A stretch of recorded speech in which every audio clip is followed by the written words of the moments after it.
ಅದೆಲ್ಲ ದುಡ್ಡು ವಸೂಲಿ ಆದರೆ ಅವ್ರು ಮಂತ್ರಿ ಆಗಿರ್ತಾರೆ, ಇಲ್ಲ ಅಂದರೆ ಗೆಟ್ ಪಾಸ್ ಹೇಳ್ಬಿಟ್ಟಿದಾರಲ್ಲ. ರೀಶಫಲ್ ಆಗ್ತೈತೆ ಅಂತ ಭಾಳ ಜನ ಹೇಳಿದ್ದಾರೆ, ರೀಶಫಲ್ ಆಗ್ತೈತೆ. ಅವಾಗ ಇವ್ರು ಯಾರು ಇರಲ್ಲ. ಯಾರ್ಯಾರು ದುಡ್ಡು ಕೊಟ್ಟು ಇವಾಗ ಯಾರನ್ನ ಬಿಟ್ಟು ನೋಡಿ, ನಾನು ಹೇಳಿರ್ತೀನಿ ಇವತ್ತು ರೆಕಾರ್ಡ್, ಯಾರ್ಯಾರನ್ನ ಮಂತ್ರಿ ಪದವಿಯಿಂದ ಬಿಡ್ತಾರೋ ಅವರೆಲ್ಲ ದುಡ್ಡು ಕೊಟ್ಟಿಲ್ಲ ಅಂತ, ಯಾರ್ಯಾರು ಮಂತ್ರಿಯಾಗಿ ಉಳಿತಾರೋ ಅವರೆಲ್ಲ ದುಡ್ಡು ಕೊಟ್ಟಿದ್ದಾರೆ ಅಂತ. ಇಷ್ಟು ಇದೇ ಮಾನದಂಡ, ಕಾಂಗ್ರೆಸ್ಸಿನ ಮಾನದಂಡ. ಧನ್ಯವಾದ. ಶಿವಕುಮಾರ್ ಅವರು ಟೆಂಪಲ್ ರನ್ ಮಾಡ್ತಾ ಇದ್ದಾರೆ ಸರ್. ಈಗ ಅವರು ಕೈ ತಪ್ಪಂಗಿದೆ, ಅವ್ರು ಸಿಎಂ ಸ್ಥಾನ ತಪ್ಪದೇನ್ರಿ? ತಪ್ಪೇ ಔಟೈತೆ. ದಾರಿ ತಪ್ಪಿದ ಮಗ ಈಗ ಡಿ ಕೆ ಶಿವಕುಮಾರ್, ದಾರಿ ತಪ್ಪಿದ ಮಗ. ಟೆಂಪಲ್ ರನ್ ಮಾಡಿದ್ರೆ ಏನು ಸಿಗಲ್ಲ ಅಂತ ಕಾಂಗ್ರೆಸ್ ಅವರ ಹೇಳಿದಾರಲ್ಲ. ಅವ್ರು ಯಾರು ಮಂತ್ರಿ ಒಬ್ರು ಹೇಳಿದ್ದಾರೆ, ಟೆಂಪಲ್ ರನ್ ಮಾಡಿದ್ರೆ ಏನು ಸಿಗಲ್ಲ ಅಂತ ಹೇಳಿದ್ದಾರೆ.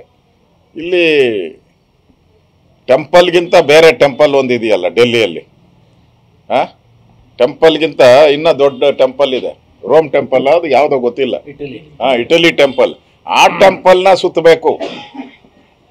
ನಿನಗೆ ಚಾಮುಂಡೇಶ್ವರಿ, ಮಾರಮ್ಮ, ಗೌರಮ್ಮ, ರಾಘವೇಂದ್ರ ಸ್ವಾಮಿ ಇವೆಲ್ಲ ಏನು ಉಪಯೋಗ ಇಲ್ಲ ಕಾಂಗ್ರೆಸ್ ಅವ್ರಿಗೆ. ಅಲ್ಲಿ ಇಟಲಿ ದೇವರನ್ನ ನೀವು ಪ್ರದಕ್ಷಿಣೆ ಹಾಕಿ ಸರಿಯಾದಂಥ ಕಪ್ಪ ಕಾಣಿಕೆ ಕೊಟ್ಟರೆ ನೀವು